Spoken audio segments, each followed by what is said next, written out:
This can't be. Whatever. Method Man and Redman. Blackout. There it is, still in the case. I saw this in the store, like a record store that I hardly ever go to, and had to buy it. I'd never heard it. I had never heard it before I bought it. But I love Redman. Muddy Waters is one of my favorite albums of all time, and Method Man's dope too, so it has to be good, right? And it was. I've only listened to it I think twice, but it's really good. I think that Mikasa, which is number 3 on here, was the song that was playing at the beginning of this video. Yeah, so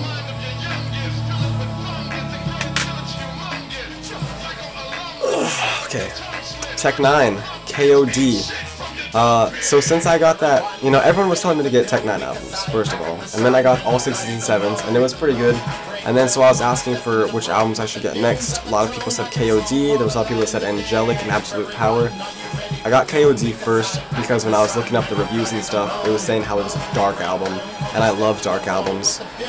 Most of my favorite albums are dark albums, like the Marshall Mathers LP, Death is Certain. So I just like that dark feel, that kind of like depressingness. So I got this one first, and this album is absolutely incredible. Like, immediately became one of my favorite albums ever. Straight up, like the song right now that's playing, this is Black in the Sun, which is probably my favorite song. That one, and K.O.D. just have like that certain feel to them. And then there's also just some awesome songs like Strange Music Box, Show Me a God, Pinocchio, In the Trunk. Pretty much every song in here, Shadows on the Road, pretty much every song in here is good. There's like,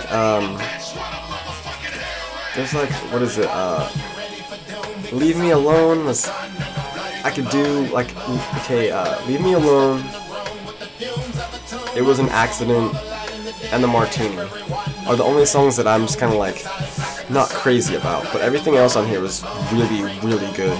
And I don't, like, when I listen to this song, alright, not this song, I listen to this album almost every single day, the whole album, almost every single day for like a month straight. Is that good. Sometimes multiple times a day. And certain songs definitely multiple, like this song, Strange Music Box, Pinocchio, K.O.D. Like those are the songs I just listen to over and over and over. I absolutely love this album. So thank you to you people who kept persisting on me getting Tech 9 albums, because I wouldn't have otherwise, so. And following that up, I got Everready also. There was a lot of people saying that Everready was like, was one of his really good albums, and kind of his party album, and blah blah blah. I forget, I think I only paid like, I want to say I only paid like $3 or $4 for this, because the way it worked out was I had some Amazon gift cards that I bought some monitors with. You can't see them, but that's what's coming out of, that's where the sound's coming out of. It's for mixing, but I had some money left over on those gift cards, and so I used it to just buy this, and then it ended up I had to pay like $3 or $4 out of pocket. But this is a double disc. It has the Everready, the first disc, and then the second one is the Strange Music Library, which is just like a compilation of all the strange music artists. I haven't listened to that one yet, but I listened to Everready. It's not what I expected, in all honesty. There's still that Tech 9 feel to it, but it's way different than K.O.D. or all 6s and 7s. I don't see myself listening to it a whole lot, to be honest, but I mean it's alright. Definitely the Beast. I want to say the Beast was playing earlier in this video, but I might have just been listening to it earlier. I don't remember. But that song was also on Madden. I forget what year, but it was an altered version. Because I remembered I had heard it, and then when I heard it on the album, I was like, what the fuck? Like, it didn't sound the same, because it's an altered version. But, I don't know. This is just, it's not my cup of tea, but it's okay. Evidence, Cats and Dogs.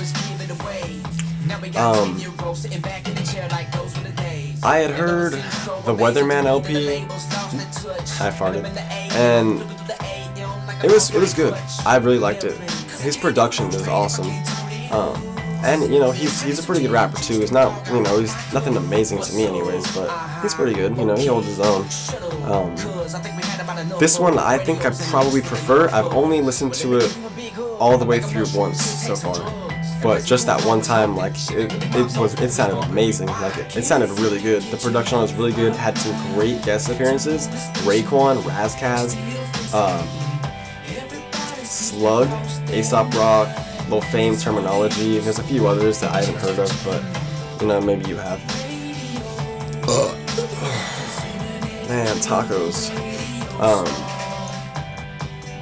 Someone also was saying something about this in the comments on one of my other videos and asking if I had got it, and I didn't at that time. I just got this like a week ago. Maybe not even a week ago, but it's really good. I actually need to listen to it again. But anywhoozle.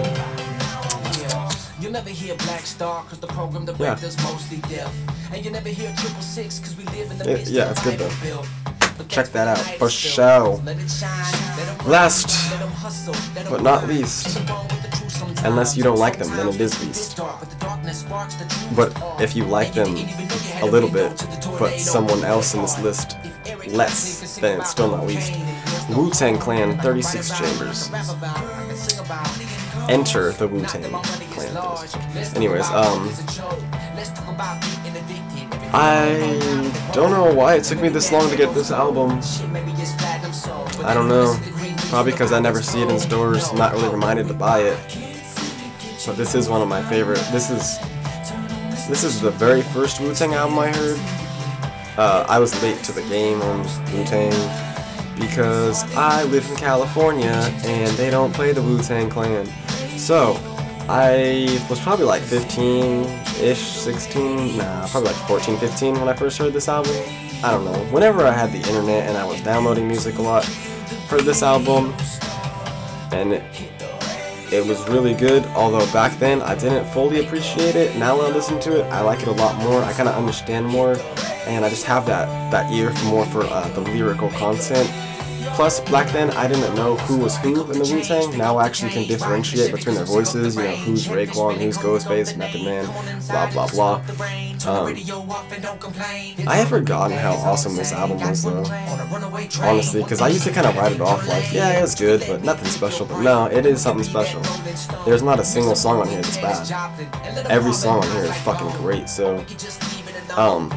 you know, kind of what started it, and then I kind of branched off. I think the first album that I heard outside of this was Liquid Swords. I think either Liquid Swords or Only Built for Cuban Links. And then, you know, so those two, and then I think after that it was like Ghostface, like I want to say like the Big Doe Rehab, you know, which obviously not the best first album to hear from Ghostface. And then I went back and got like the other ones, Supreme Clientele first, and then Iron Man, and then Apollo Kids, and you know, some other stuff in between, to Cow from Method Man. I don't own that CD, but I do have it on my iPod and computer and whatnot. But anyways, you know, this is what started it. Oh my god, this is a long video. Okay, so I'm gonna end it right there.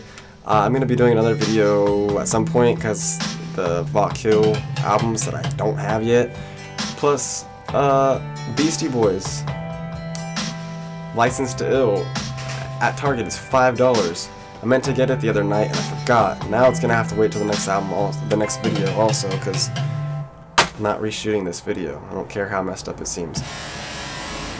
Alright, on that note, I will maybe see you in a few more months, because that's how long I take to do videos, because I'm lazy. So, and I'm cheap. Don't like to buy albums all that much. Although tax season, getting my tax return. Maybe I will, maybe I won't. We'll see. Tune in next time. Find out for sure.